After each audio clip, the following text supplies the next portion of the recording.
Assalamualaikum warahmatullahi wabarakatuh. Waalaikumsalam. Ya Muhammad Mustafa balligh maqasidana waghfir lana ma mada ya wasi'al karami. Ya Rabbi Mustafa balligh maqasidana waghfir lana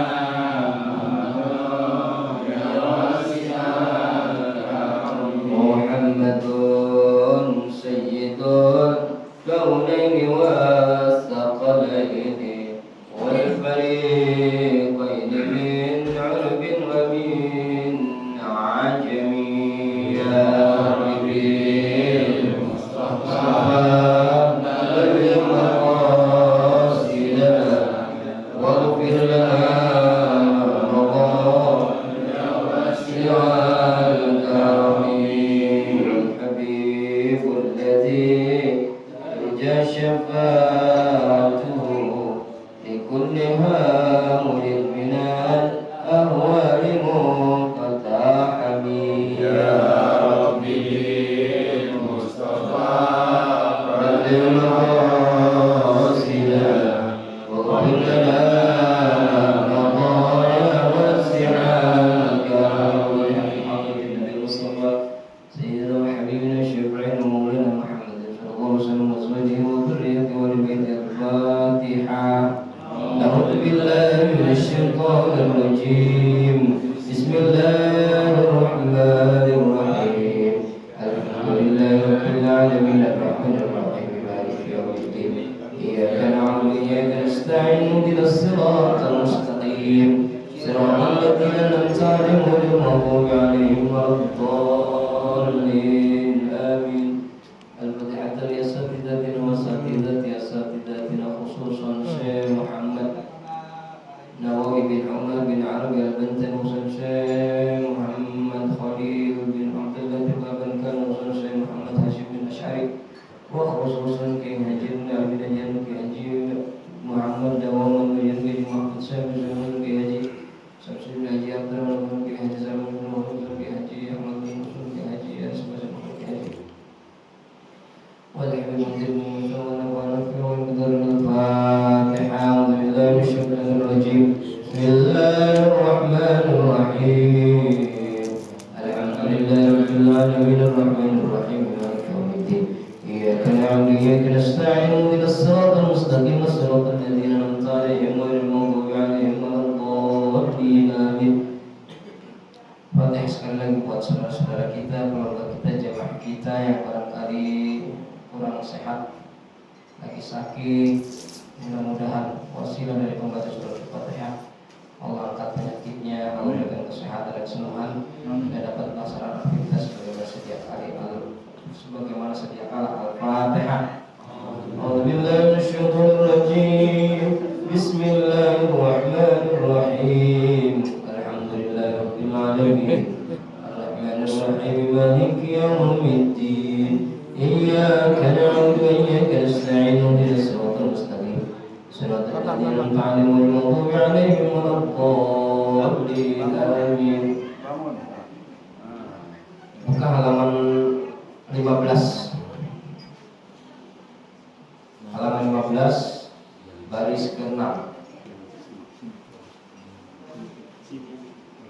Bismillah, alhamdulillah, salatu wassalamu ala rasulillah, wa la hawla wa la quwwata illa billah, amma ba'd. Khususan Syekh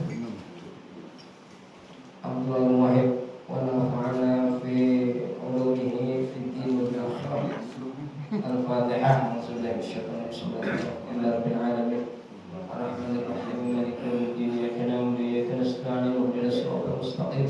Siratal ladzina an'amta 'alaihim ghairil maghdubi 'alaihim waladdallin. Datang Pak. Ya Aliyu Rasul ibadati. Baris ke-6 tuh. Ya. Halaman 15. Bismillahirrahmanirrahim. Bismillahirrahmanirrahim. Ya Aliyu Rasul ibadati. As-sumtu Asumtu illa illa min dzikrillah min dzikrillah ya aliyyu ya aliyyu kasratun naumi kasratul naumi tumitul qalbi tumitul qalba tumitul qalba wa tudhibul baha'a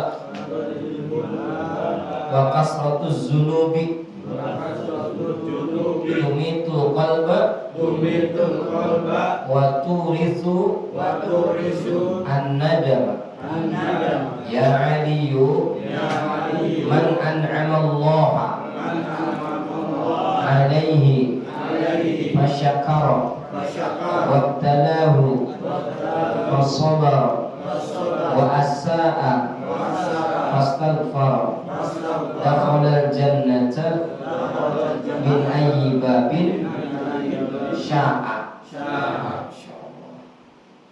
Sampai itu dulu ya. Kalau Muslim rahimahullah ta'ala, ya Ali, wahai Ali,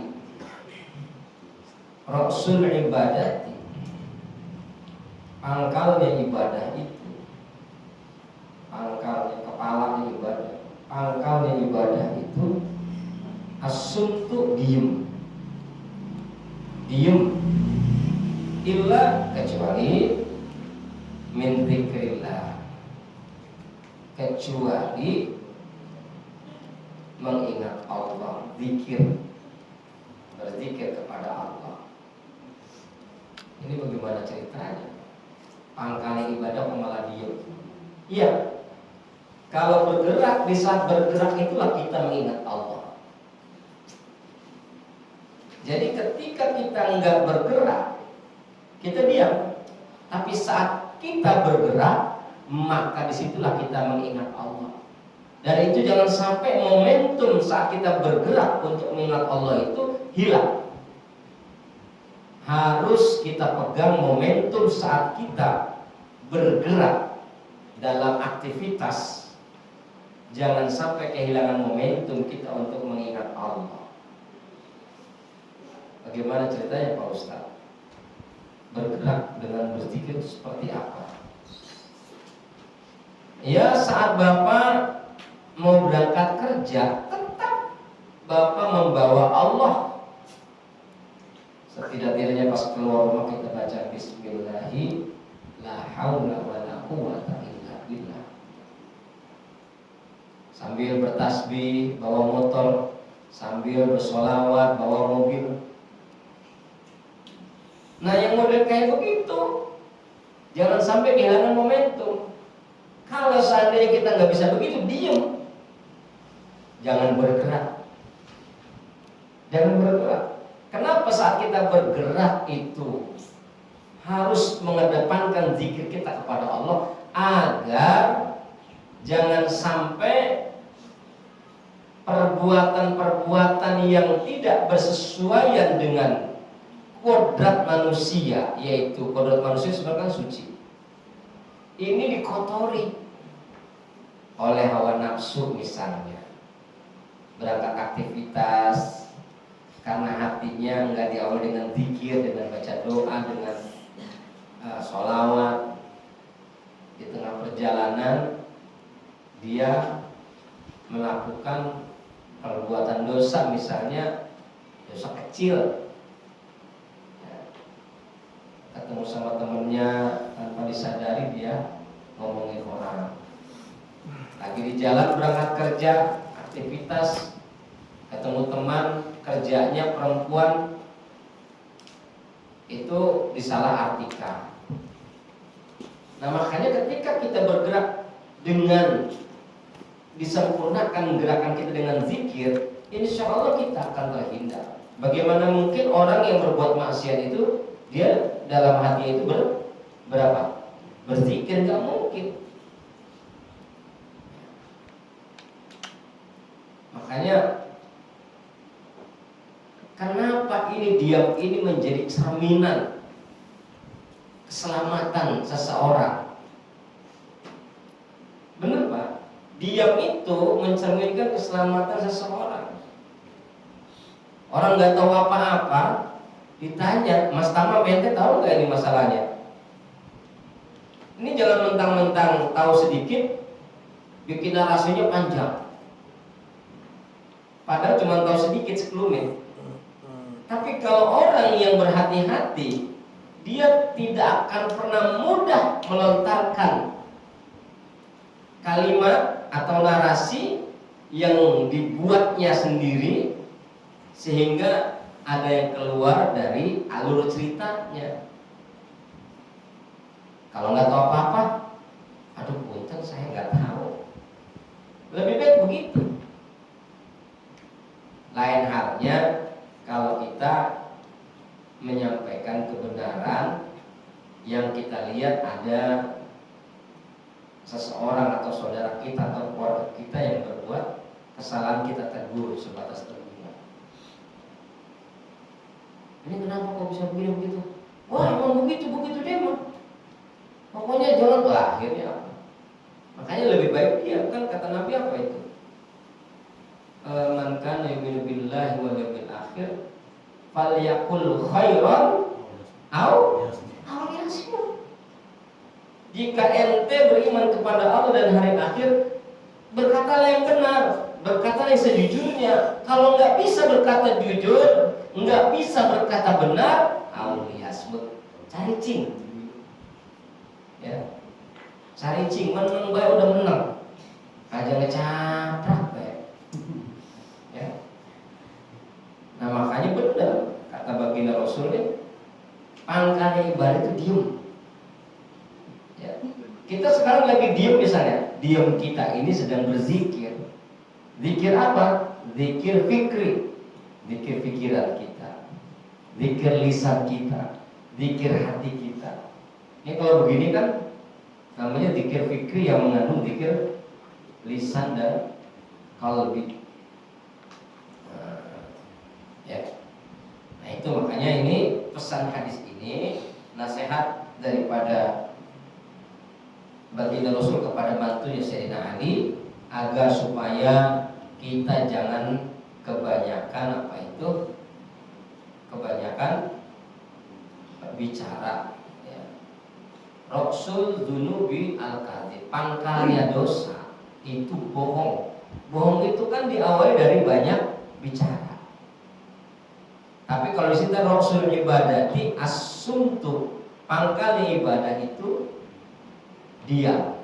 Roksul dunubi al-kadhibu, pangkalnya dosa itu bohong. Diawali banyak apa itu? Banyak ngecapraknya, banyak ngomongnya, banyak segala macam tetek bengeknya. Ya Ali wahai Ali, kasratun naumi, banyak tidur. Kasrah itu banyak, an-naumi tidur. Banyak tidur, tumitul qalba, akan mematikan hati. Wa tudhibul baha'a, akan menghilangkan keindahan. Tudhibu itu asalnya kan pergi. Jadi ini bisa diartikan pergi, menghilang gitu. Hilang keindahan. Orang kerjanya banyak tidur, dia bakalan apa? Hatinya mati, hilang keindahan. Wa kasratut dzunub, dan banyak dosa itu tumitul qalb, bisa mematikan hati. Memperbanyak dosa sama dengan memperbanyak tidur. Itu bisa mematikan hati kita. Hati kita nggak akan pernah diajak untuk berzikir. Wa turisun nadam, dan akan menyisakan penyesalan. Tidur itu adalah bagian kenikmatan yang Allah berikan kepada kita. Betul nggak Pak? Enak nggak Pak kalau tidur Pak? Ya Allah, enak banget Pak. Dan termasuk kita dilarang mengganggu orang tidur, itu dilarang Pak. Kalau membangunkan boleh, mengganggu orang tidur dilarang. Itu kan yang nggak boleh. Yang dilarang itu mengganggu orang tidur. Terus apalagi itu? Adalah kode etik sama manusia itu mengganggu bukan membangunkan, mengganggu.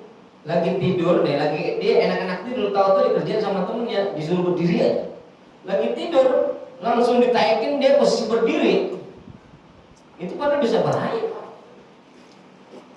Lagi tidur, tahu-tahu dibangunin berdiri.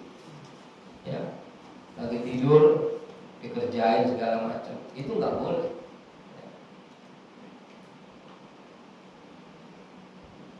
Tidur itu indah dan nikmat, dan itu merupakan bagian daripada nikmat yang Allah berikan, dan kita memang dikasih hak oleh Allah untuk tidur. Tidur itu kan hak kita, Pak. Tidur itu hak kita agar supaya apa? Agar supaya kita ini bisa beristirahat.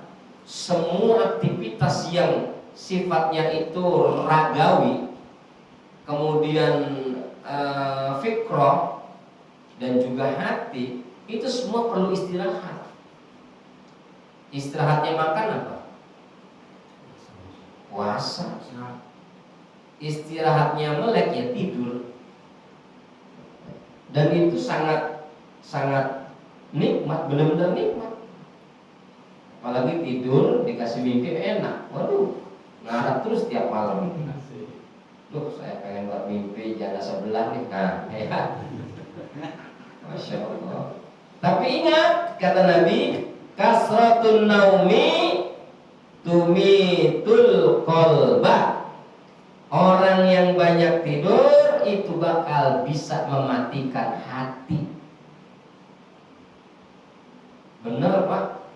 Nggak punya pikiran, Pak. Hati kita malas, hati kita akan tertutup untuk zikir kepada Allah, karena kita suntuk untuk bisa selalu ngurusin diri kita sendiri, yaitu dengan urusan tidur. Gimana jadinya ada orang yang dikasih penyakit sama Allah, insomnia. Apa insomnia? Nggak bisa tidur. Saya pernah malam Sabtu itu nggak bisa tidur saya, sampai sakit. Jadi habis acara maulid, saya kalau kecapean banget malah nggak bisa tidur, melek. Besok langsung meriang, sampai sekarang dia masih ada meriang. Maka Masya Allah, luar biasa tidur itu. Jangan sampai kehilangan kita momentum. Ketika kita dikasih hak sama Allah untuk tidur, Pak, tapi nggak boleh kebanyakan tidur. Apalagi tidur habis sholat subuh, tidur habis maghrib, tidur habis asar. Itu waktu-waktu yang dilarang, Pak. Ya. Tidur habis subuh dilarang. Tapi kalau ketiduran lain cerita. Kalau ketiduran itu kan nggak ada niat kita pengen tidur ya. Yang namanya tidur itu dia udah nyiapin bantalnya, selimutnya. Nah, itu namanya niat tidur.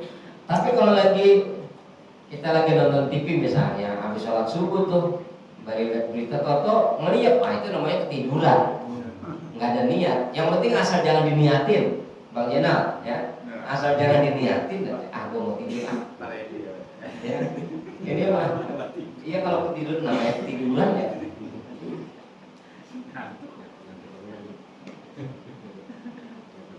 Waktu dhibul baha, dan akan menghilangkan keindahan. Coba Pak, Bapak punya istri cantiknya luar biasa, tapi kerjaannya molor baik. Kelihatan nggak cakepnya? Buru-buru cakep, rambutnya udah beriak, iya, mulutnya udah banyak ilarnya. Orang kerjanya tidur baik, kecantikannya nggak akan ada. Termasuk Bapak, udah ganteng, ya kan, kerjaannya tidur, hilang keindahannya, Pak. Hilang keindahannya.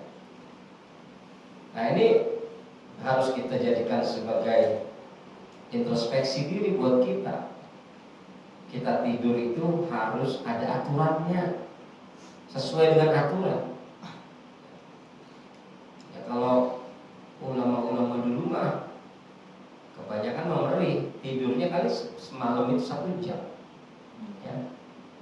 Nah, kalau beliau-beliau itu tidurnya malam 1 jam itu bukan lagi main, bukan lagi apa gitu. Ya, beliau punya kepentingan untuk ibadah. Ya. Kalau kita kan beda, bangun malam langsung main HP, melihat Facebook, melihat TikTok. Itu sampai nggak sadar sampai subuh itu. Bangun malam kan jam 2, ketungkul megang HP. Apa ketungkul itu Pak? Orang Banten ketungkul namanya. Bukan nafsi. Dia suntuk megang HP, bukannya langsung ke tempat wudhu gitu kan, sholat malam atau gimana. Ini malah langsung megang HP aja. Itu tanpa disadari sampai subuh. Momentum untuk sholat tahajudnya hilang. Ya. Wa kasratu dzunubi, dan orang yang banyak dosa, tumitul qalba, bisa mematikan hati juga.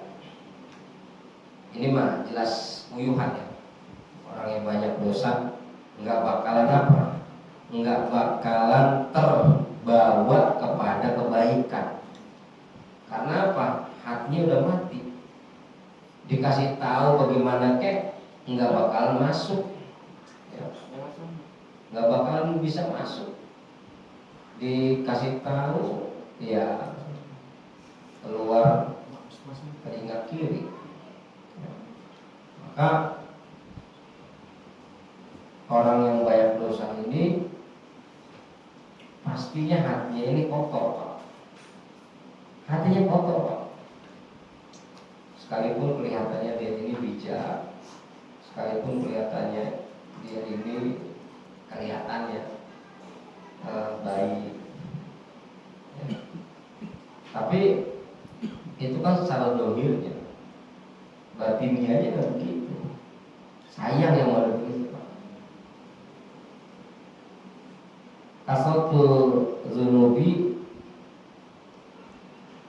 banyak dosa tuh itu kalau mematikan hati. Hatinya sudah terkunci karena pendosa.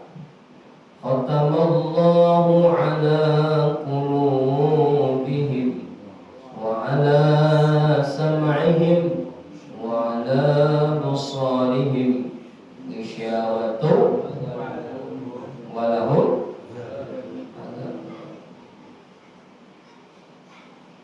Hatinya sudah terkunci Pak. Mau bagaimana dinasehatin, itu ustadz sampai berbusa mulutnya.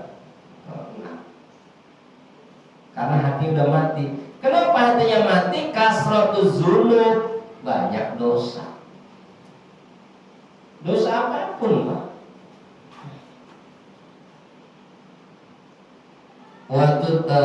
Waturisun nadam, dan akan menyesal, akan meninggalkan penyesalan.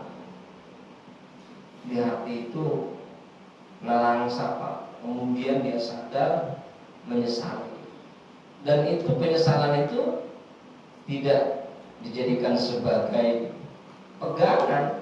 Penyesalan hanya sebatas pengetahuan, tapi tidak dijadikan pegangan. Iya, kata guru begini-begini, saya banget itu.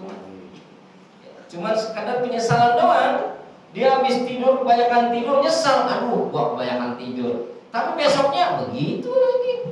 Ya, sama sarua kene. Sama aja bohong. Nah, inilah orang yang banyak tidur dan orang yang banyak dosa. Hatinya bakalan mati. Ya Aliyu, wahai Ali, man an'amallahu alaihi fasyakara wabtalahu fasabara wa asa'a fastaghfara dakhala jannah min ayyi babin sya'a. Ya Allah, enak banget ini. Ya Ali, wahai Ali, man an'amallah, siapa orang yang diberi nikmat Allah. Man an'amallahu, siapakah yang Allah berikan nikmat alaihi kepadanya, man fasyakara, lalu dia bersyukur.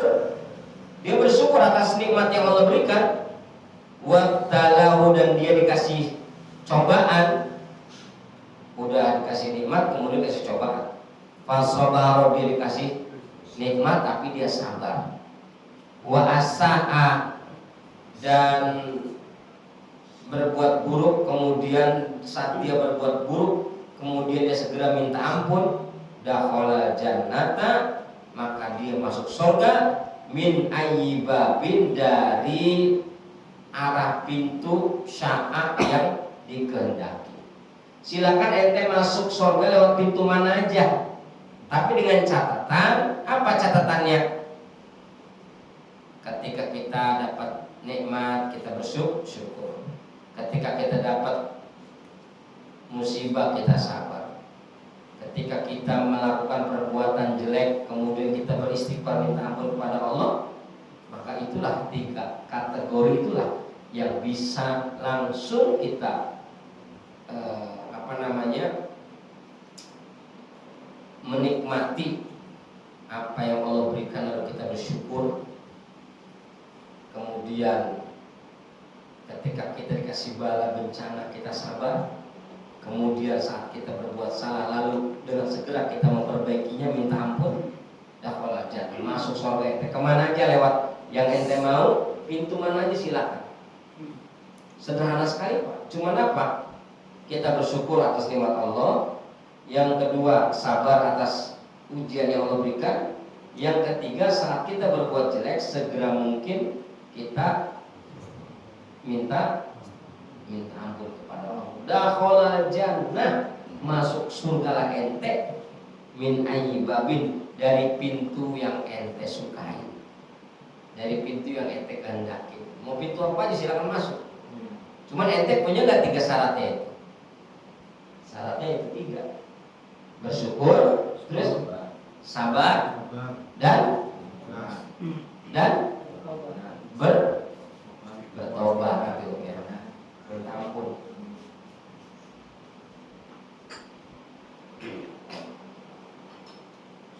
Sekarang memang banyak sekali Pak nikmat yang Allah kasih itu. Salah satunya kepada kita ini, Allah kasih rahmat yang besar, yaitu Allah kasih kepada kita Nabi Muhammad. Betapa kita kurang syukurnya apa yang kita berikan kepada Allah. Allah nggak nuntut apa-apa, syukur aja udah. Makanya sangat naif sekali saat ada orang yang mensikapi orang yang merayakan Maulid itu orang yang tidak memiliki nilai-nilai ajaran agama. Ini kan sangat keliru Pak. Dianggapnya peringatan Maulid itu tidak berdasar. Padahal kita memperingati Maulid, ya Kang Nur, itu sebagai bentuk rasa syukur kita kepada Allah. Allah sudah ngirim kepada kita manusia yang agung. Entah bagaimana kalau Allah tidak mengutus manusia yang namanya Nabi.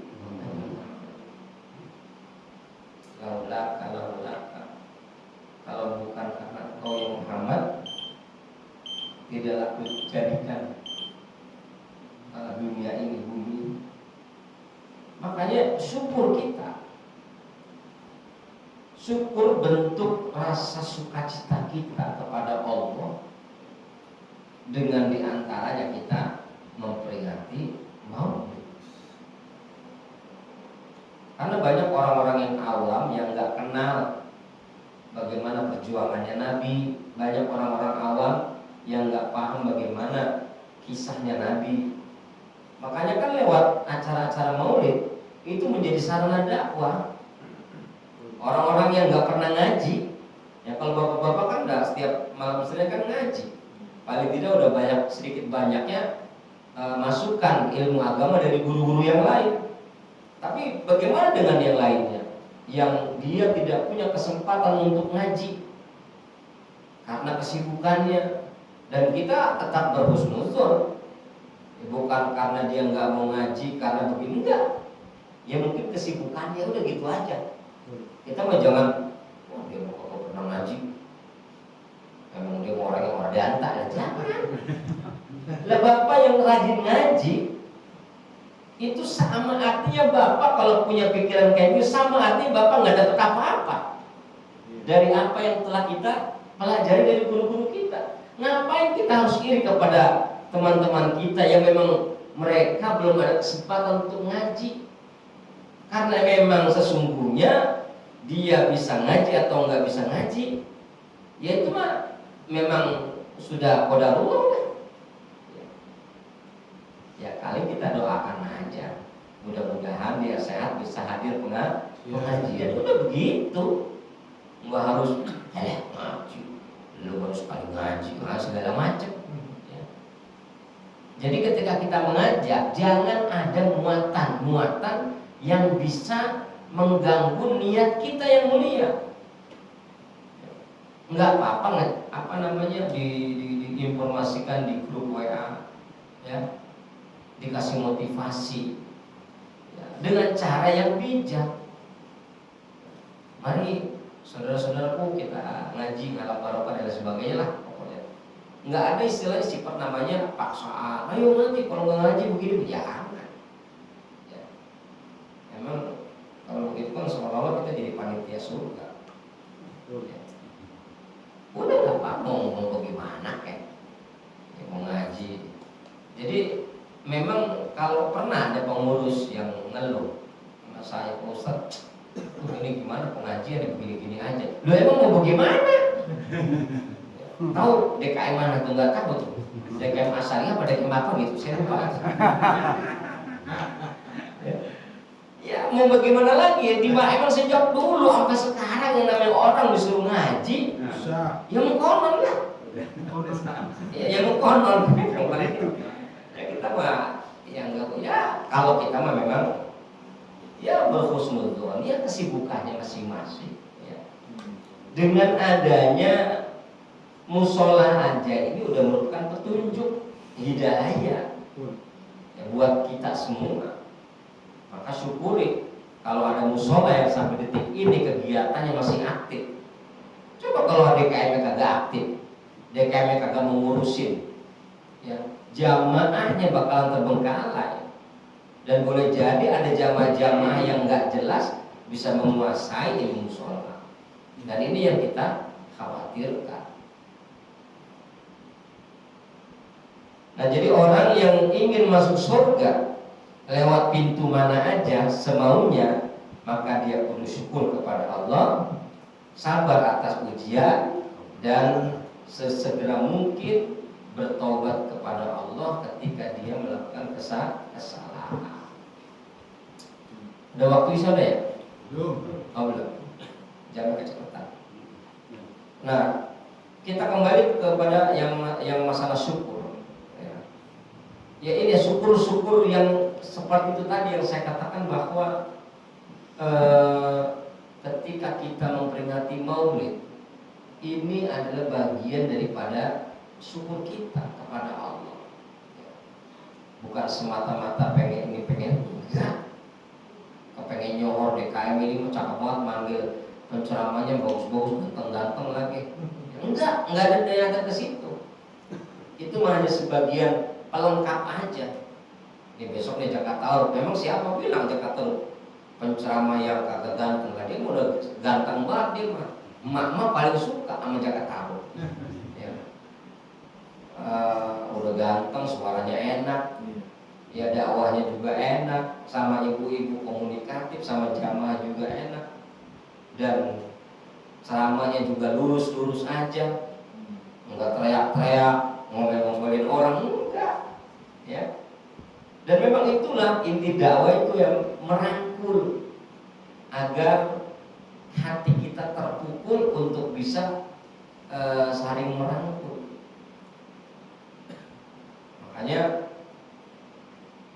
rasa syukur kita ini boleh kita lampiaskan dengan sukacita. Qul bi fadlillahi wa bi rahmatihi wa bi dzalika falyafrahu. Maka ketika kita mendapatkan anugerah karunia Allah yang besar dan rahmat Allah yang besar, falyafrahu, maka bersukacitalah kamu sebagai bentuk syukur kita kepada Allah. Fa amma bi ni'mati rabbika fahaddits. Kalau kita dapat nikmat, sebagai syukur nikmat kita, sampaikan dengan lisan.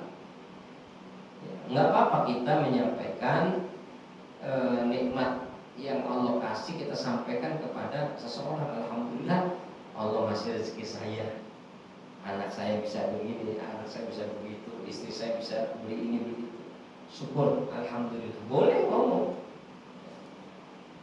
Jadi nggak ada niatan kita pengen sombong, nggak ada. Makanya kalau kita pengen niatan pengen nggak sombong, jangan diawali. Mohon maaf nih, bukan saya ngomong sombong. Nah, itu udah sombong. Mohon maaf ya, Kang Eko, mohon maaf ya, bukan saya sombong ya. Itu udah sombong. Iya. Saya mah tiap malam bukannya saya sombong ya, bukannya saya pamer ya. Itu udah pamer. Ya.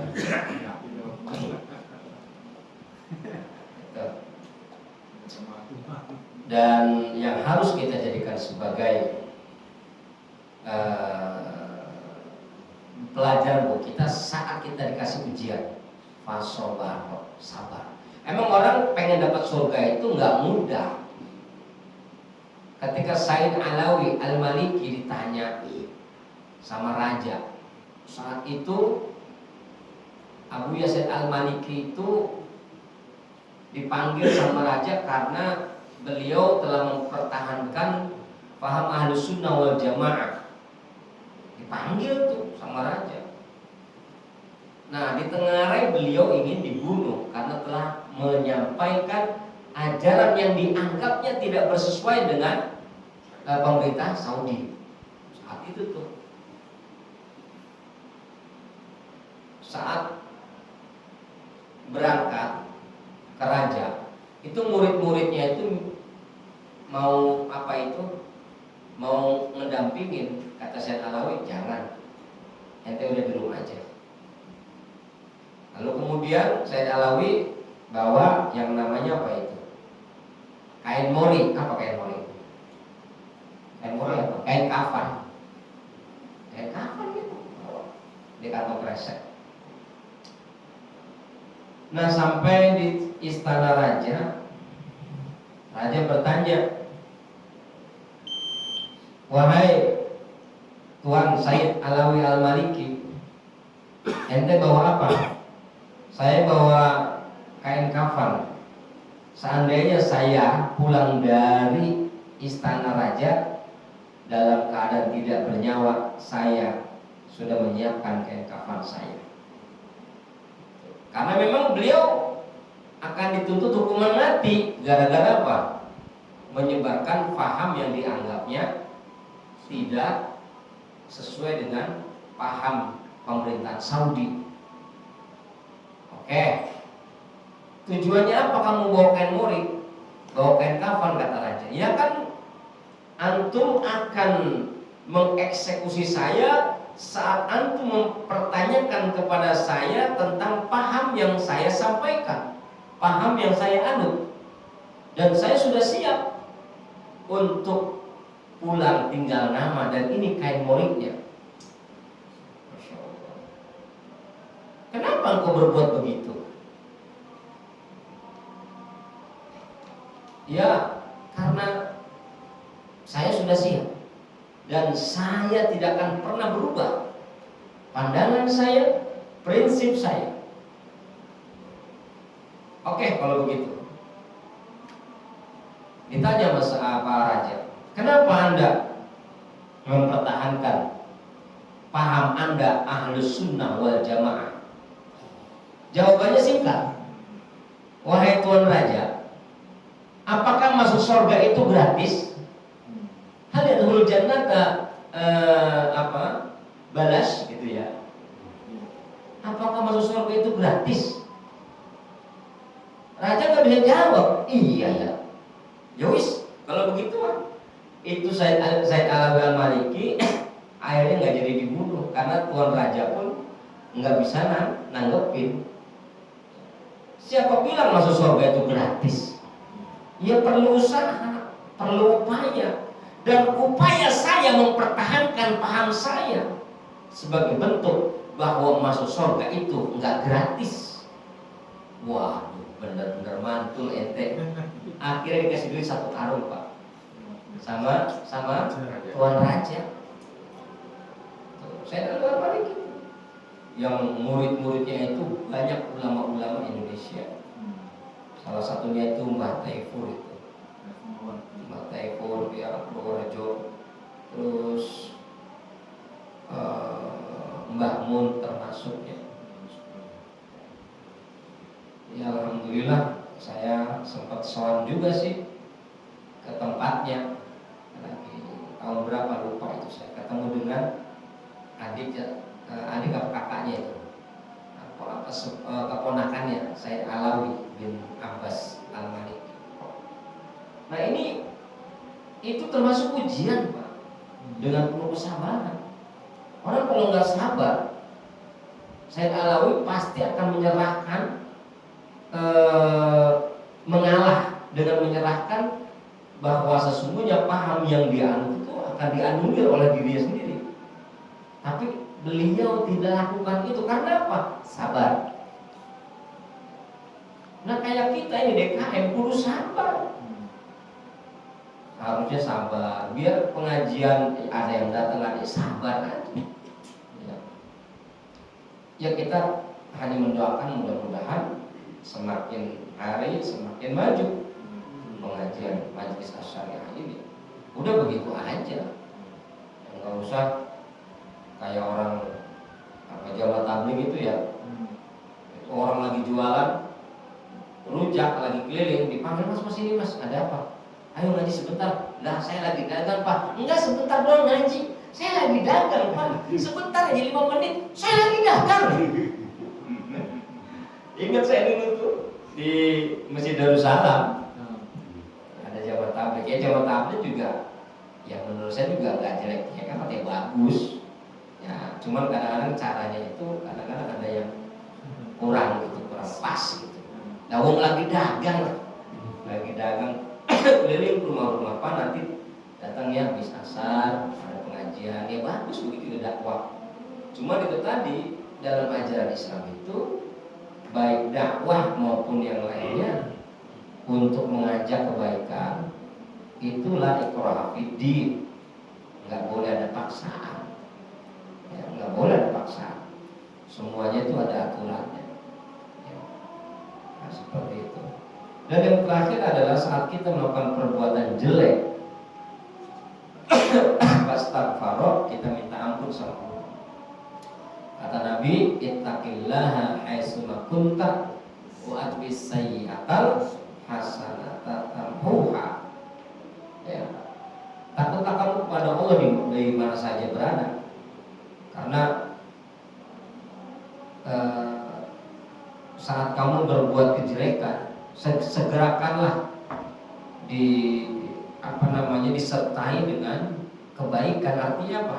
Ketika kita melakukan kesalahan, kejelekan, segeralah kita istighfar, yastaghfiru istighfar, minta ampun. Itu yang dikatakan watbi sayyatal hasanata. Ya. Sertailah kejelekan itu dengan kebaikan. Maksudnya saat kita berbuat salah, sesegera mungkin kita sadar dan beristighfar. Ini saja, mudah-mudahan bermanfaat. Subhanallah wa bihamdihi, asyhadu an la ilaha illa anta, astaghfiruka wa atubu ilaik. Assalamualaikum warahmatullahi wabarakatuh. Waalaikumsalam warahmatullahi wabarakatuh.